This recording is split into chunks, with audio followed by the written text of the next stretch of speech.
பகுஜன் சமாஜ் கட்சி மாநில தலைவர் ஆம்ஸ்ட்ராங் கொலை வழக்கில் அதிமுக, தமிழ் மாநில காங்கிரஸ் கட்சியைச் சேர்ந்த வழக்கறிஞர்கள் 2 உட்பட 3 கைது செய்யப்பட்டுள்ளனர்.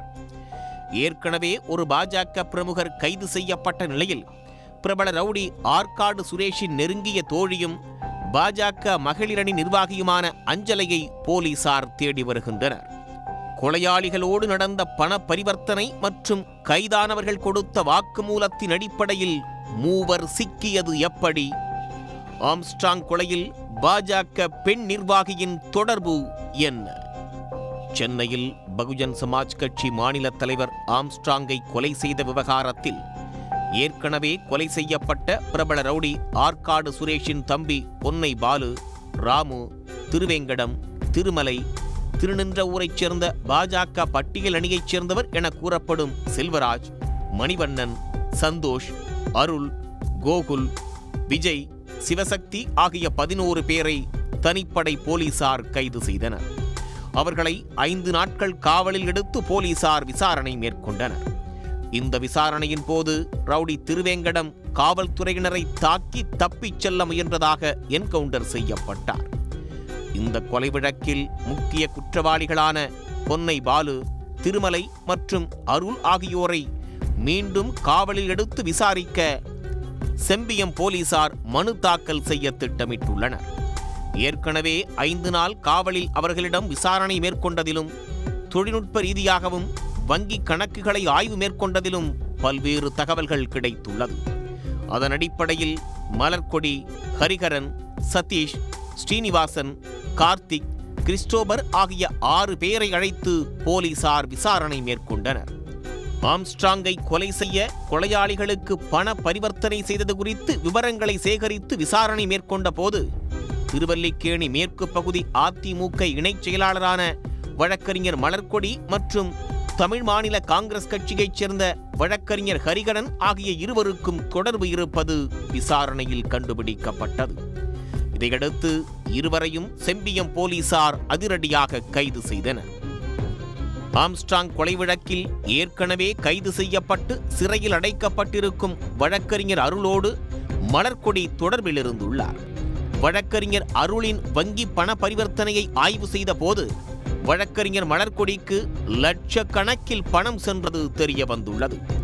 மேலும் நாட்டு வெடிகுண்டு மலர்கொடி மூலமாக அருளுக்கு சென்றதும் விசாரணையில் தெரிய வந்துள்ளது. தமிழ் மாநில காங்கிரஸ் கட்சியைச் சேர்ந்த வழக்கறிஞர் ஹரிஹரனின் வங்கிக் கணக்கிலிருந்தும் கொலையாளிகளோடு பண பரிவர்த்தனை நடந்திருப்பதாக கூறப்படுகிறது. மலர்கொடி மற்றும் ஹரிஹரன் வங்கிக் கணக்குகள் மூலம் சுமார் 50 லட்சம் ரூபாய் வரை பண பரிவர்த்தனை நடைபெற்றிருப்பதை போலீசார் கண்டுபிடித்துள்ளனர். இவர்கள் வேறு வழக்கறிஞர்கள் மூலம் கொலையாளிகளுக்கு சட்ட உதவிகளையும் செய்திருக்கின்றனர். இதையடுத்து ஹரிஹரன் நடவடிக்கைகளை போலீசார் கண்காணித்து வந்துள்ளனர். 2 நாட்களுக்கு முன்பு திருச்சியில் நடந்த தமிழ் மாநில காங்கிரஸ் கட்சியின் கூட்டத்தில் பங்கேற்றுவிட்டு சென்னை திரும்பியவரை போலீசார் கைது செய்தனர். கைதான அதிமுக நிர்வாகியான வழக்கறிஞர் மலர்கொடி பிரபல அதிமுக பேச்சாளரும் மறைந்த பிரபல தாதாவுமான தோட்டம் சேகரின் மனைவி என்பது தெரிய வந்துள்ளது. சிந்தாதிரிப்பேட்டையில் நாட்டு வெடிகுண்டு வீசிய வழக்கு உட்பட 5 வழக்குகள் மலர்கொடியின் மீது நிலுவையில் இருப்பதாக போலீசார் தரப்பில் தெரிவிக்கப்பட்டுள்ளது. தோட்டம் சேகர் 2001ஆம் ஆண்டு ரவுடி சிவக்குமாரால் கொலை செய்யப்பட்டார். 20 ஆண்டுகள் கழித்து கடந்த 2021ஆம் ஆண்டு ரவுடி சிவக்குமாரை மாம்பழத்தில் வைத்து தோட்டம் சேகரின் மகன்கள் கொலை செய்து பரபரப்பை ஏற்படுத்தினர். மலர்கொடி, ஹரிஹரனோடு கைது செய்யப்பட்ட சதீஷ் ஆம்ஸ்ட்ராங் கொலை வழக்கில் ஏற்கனவே கைதாகி சிறையில் இருக்கும் வழக்கறிஞர் அருளின் அக்கா மகன் என்பது தெரிய வந்துள்ளது. கொலையாளிகள் தப்பிச் செல்வதற்கு இவர்தான் பொலிரோ காரை ஏற்பாடு செய்து கொடுத்திருக்கிறார் என்றும் போலீஸ் தரப்பில் தெரிவிக்கப்பட்டுள்ளது. விசாரணைக்கு பிறகு மலர்கொடி, ஹரிஹரன், சதீஷ் ஆகிய 3 கைது செய்த நிலையில் சீனிவாசன், கார்த்திக், கிறிஸ்டோபர் ஆகிய 3 புனித தோமையர்மலை ஆயுதப்படை அலுவலகத்தில் வைத்து தனிப்படை போலீசார் தொடர்ந்து விசாரணை நடத்தி வருகின்றனர்.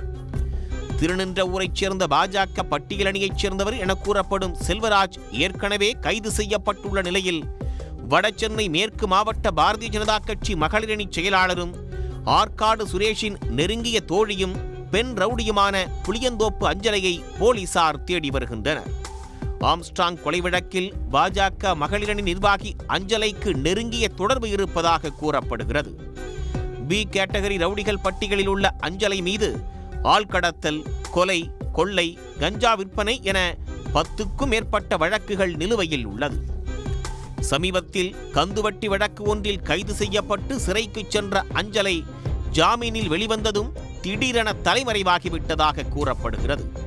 பாரதிய ஜனதா கட்சியில் வடசென்னை மகளிரணி செயலாளராக பொறுப்பு வகித்து வரும் அஞ்சலை கடந்த ஆண்டு கொலை செய்யப்பட்ட ஆற்காடு சுரேஷின் நெருங்கிய தோழியாக இருந்துள்ளார்.